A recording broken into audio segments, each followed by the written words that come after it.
오늘 정말 재밌는 얘기를 해볼 건데요. 인공지능의 아주 근본적인 한계에 대한 이야기입니다. AI한테 있는 법을 가르쳤더니 오히려 더 똑똑해졌다는 뭐 그런 얘기예요.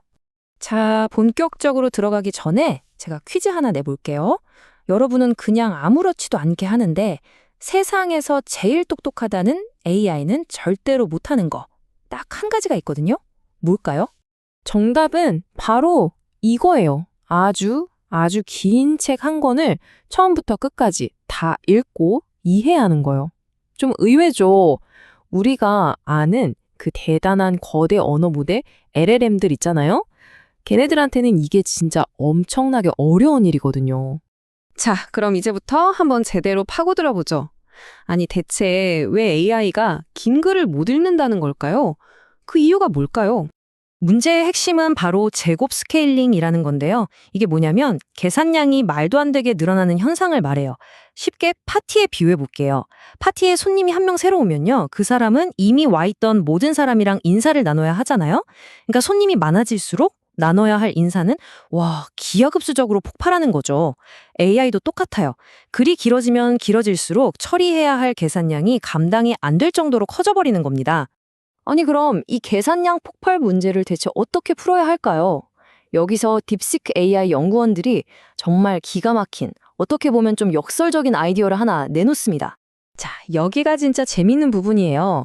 연구진들이 무슨 생각을 했냐면 AI한테 글자를 글자로 보지 말고 그냥 이미지로 통째로 보라고 시킨 거예요. 보통 AI가 정보를 처리할 때 토큰이라는 기본 단위를 쓰거든요. 왼쪽처럼 텍스트를 하나하나 다 쪼개서 분석하면 이 텍스트 토큰이 어마어마하게 많이 필요해요.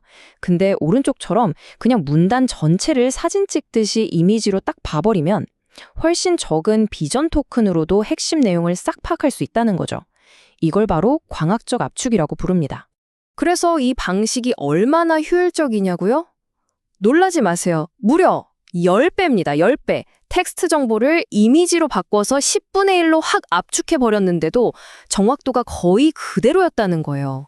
와, 이건 진짜 게임 체인저죠. 자, 그럼 이 엄청난 아이디어를 현실로 만들어준 모델, 딥식 OCR은 대체 어떻게 생겨먹은 놈일까요? 그 속을 한번 같이 들여다보시죠. 이 모델은 간단하게 말해서 세 부분으로 돌아가요. 첫 번째는 눈 역할을 하는 인코더입니다. 이게 셈이나 클립 같은 최신 기술을 써서 문서 페이지를 아주 정밀하게 쫙 스캔해요. 그리고 두 번째, 압축기가 등장합니다. 얘가 방금 스캔한 페이지를 아주 작은 이미지 요약본으로 확 줄여버려요.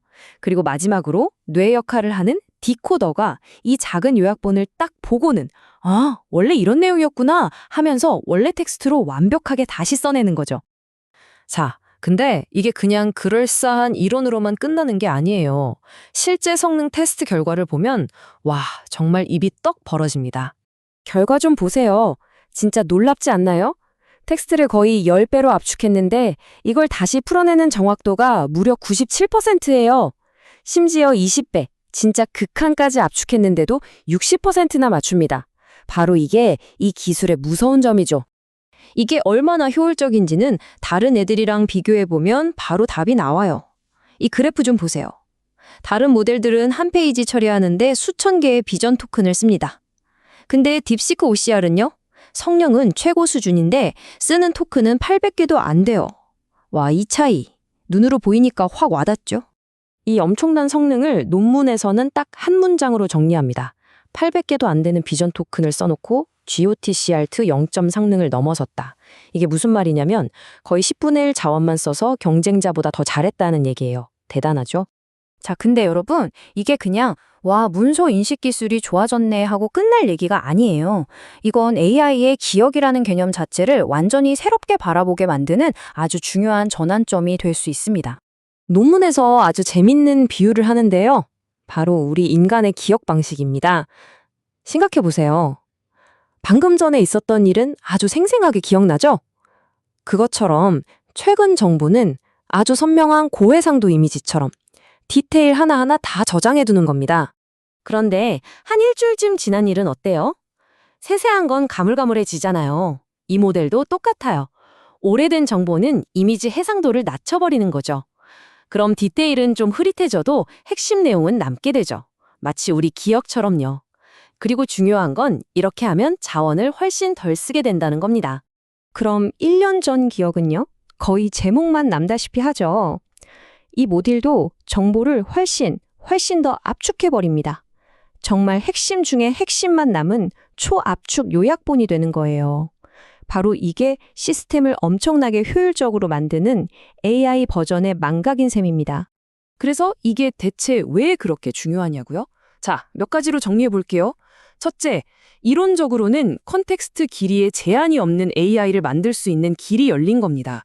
둘째, 책이나 보고서, 옛날 기록물 같은 엄청나게 방대한 문서들을 훨씬 효율적으로 처리할 수 있게 되죠. 그리고 셋째, 인간처럼 잊어버리는 방식을 흉내내서 정보를 얼마나 기억할지와 계산 비용 사이에서 완벽한 균형점을 찾을 수 있게 된다는 겁니다. 그래서 마지막으로 이 질문을 한번 던져보고 싶습니다.